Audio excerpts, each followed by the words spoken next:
सभी मिथुन राशि के भाई बहनों को हिंदू नव वर्ष की ढेर सारी शुभकामनाएं और नवरात्रि महापर्व की हार्दिक बधाई। देखा जाए तो ये समय बसंत ऋतु के समापन का और ग्रीष्म ऋतु के आगमन का समय होता है, जिस समय पर नवरात्रि का यह शुभ संयोग बनता है। इस नवरात्रि के पवित्र बेला में 9 अप्रैल से लेकर के 17 अप्रैल तक कुछ ऐसे ग्रह संयोग बन रहे हैं जिसके माध्यम से हमारा भाग्य और साथ ही साथ हमारा कर्म क्षेत्र बहुत प्रगति की ओर अग्रसित होता है। आज जानने का प्रयास करेंगे कि कौन कौन से कार्य मातेश्वरी की कृपा से आपके जीवन में संचालित होगी, कौन से वो 2 उपाय होंगे जिस उपाय के माध्यम से इसी नवरात्रि में हम सफलता के शीर्ष मुकाम को प्राप्त कर सकते हैं। आज इस बात पर चर्चा होगी, बने रहिएगा। समझते हैं, जानते हैं कि वास्तव में मातेश्वरी का वरदान कौन सा है। सबसे पहले आपके अपने राशि के अधिपति बुध की ही बात करते हैं, जो कि मिथुन राशि के स्वामी होते हैं। इस समय पर बुध एक ऐसा संयोग होगा नवरात्रि का, जिस दिन 9 तारीख होगा उसी दिन यही बुध प्रवेश कर जाएंगे रेवती नक्षत्र पे। ये रेवती नक्षत्र जो होता है ये बुध का अपना नक्षत्र है, अर्थात आपके राशि के स्वामी का अपना नक्षत्र। और वो भी इस समय पर बुध को देखा जाए तो इनकी स्थिति इनकम भाव, लाभ भाव पर बनी हुई है।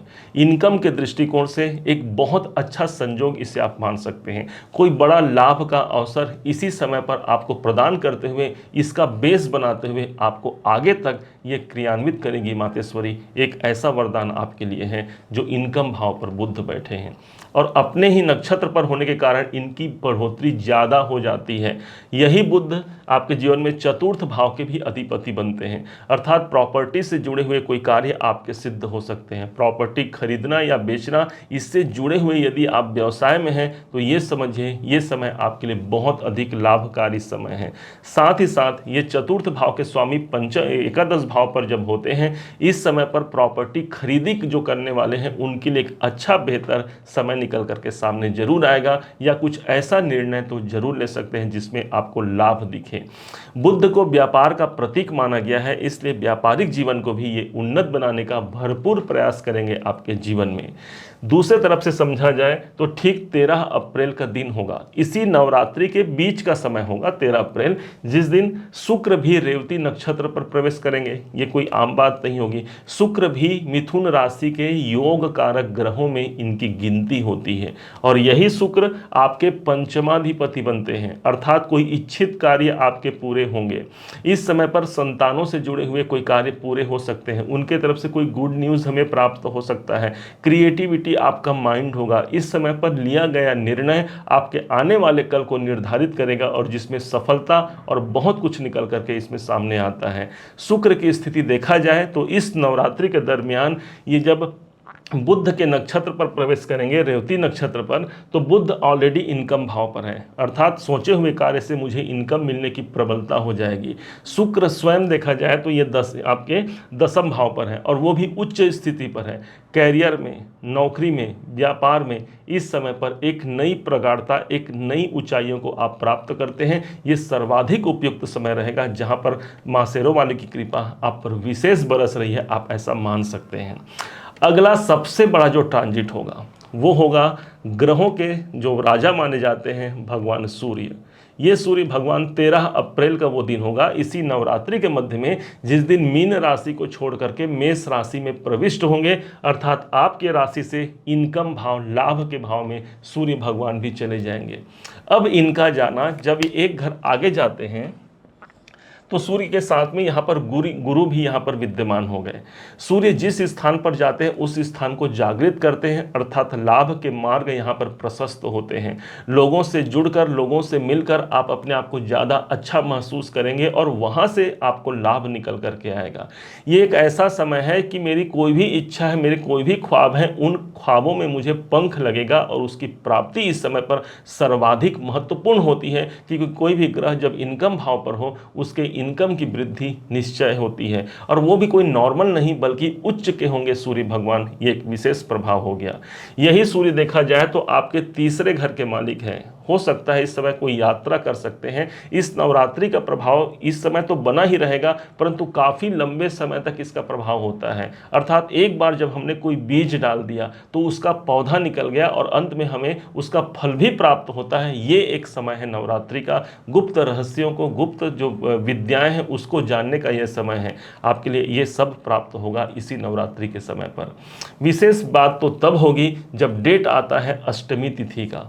16 तारीख को अष्टमी की तिथि बनती है। इस दिन देव गुरु बृहस्पति, जो कि भाग्य के प्रतीक माने गए हैं और आपके जीवन में कैरियर के स्वामी और आपके व्यापार के स्वामी होते हैं, यही गुरु कृत्तिका नक्षत्र पर प्रवेश कर जाएंगे। मतलब सूर्य के नक्षत्र पर आ गए और बैठे कहाँ हैं? स्वयं इनकम भाव पर। 13 तारीख से सूर्य भी पहुंच जाएंगे आपके इनकम भाव पर।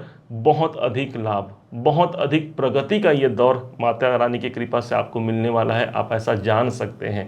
2 उपाय आपको बताने वाले हैं। इन 2 उपायों को करके हम निश्चय और सफलता के चरम ऊंचाई तक पहुंच सकते हैं, चाहे वो हमारा कौटुंबिक जीवन हो, आर्थिक जीवन हो या सामाजिक जीवन हो। उन सब में हमें एक सुस्थिरता और बढ़ोतरी जरूर नजर आती है।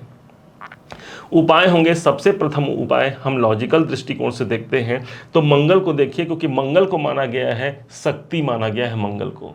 और हमारी देवी माता जो दुर्गा माता है, ये शक्ति स्वरूपा कहा गया है। या देवी सर्वभूतेषु शक्ति रूपेण संस्थिता, नमस्तस्यै नमस्तस्यै नमस्तस्यै नमो नमः। ये सब हम कहते हैं। अर्थात जो कुछ भी इस चराचर ब्रह्मांड में है वो बिना शक्ति के चलायमान नहीं हो सकता। भगवान नारायण यदि कोई कार्य कर पा रहे हैं, इस जगत का पालन कर पा रहे हैं, तो उनके साथ माता लक्ष्मी जी विद्यमान हैं। भगवान भोलेनाथ यदि इस संसार का संहार कर पा रहे हैं तो उनके साथ माता पार्वती जी हैं। उसी प्रकार से ब्रह्मा जी के पास जो क्रिएटर माने गए हैं हमारे संसार के, उनके पास माता ब्रह्माणी के रूप में यही मां जगदम्बा के 3 स्वरूप विद्यमान हैं। अर्थात मंगल को देखिए आपके भाग्य भाव पर है, ये समय होगा आपके भाग्य उन्नति का।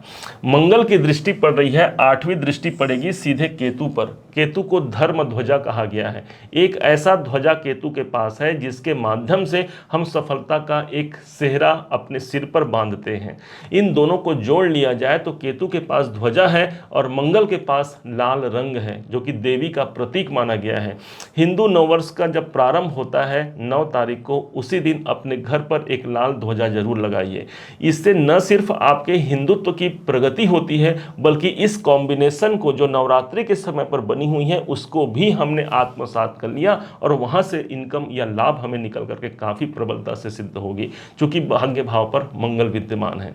दूसरा सबसे प्रभावी उपाय होगा, अपने घर पर नवरात्रि के दिनों पर सुबह या रात्रि के समय पर दुर्गा सप्तशती एक पुस्तक होता है, इसे लीजिए। यदि नहीं है तो PDF निकाल लीजिए। इसमें 9वां अध्याय और 4th अध्याय का आप पाठ कीजिएगा नवरात्रि के 9 दिनों में। एक घी का दीपक प्रज्वलित कर लेंगे, माता रानी का एक कुछ सिंहासन पर बैठा लेंगे और किसी कलश में पंच पल्लव या आम की पत्ती उसमें अर्पण कर लीजिए उस कलश में, और बैठ करके इसका पाठ कर लीजिए। दीपक प्रज्वलित घी की होनी चाहिए। निश्चय मानिए इससे आपके बहुत से कार्य सिद्ध होंगे, सुख सुविधाओं में वृद्धि होगी, कोई विशेष शांति की अनुभूति आप करेंगे, साथ ही साथ आपका भाग्य बहुत प्रबल होगा। इस बात को आप जानिएगा।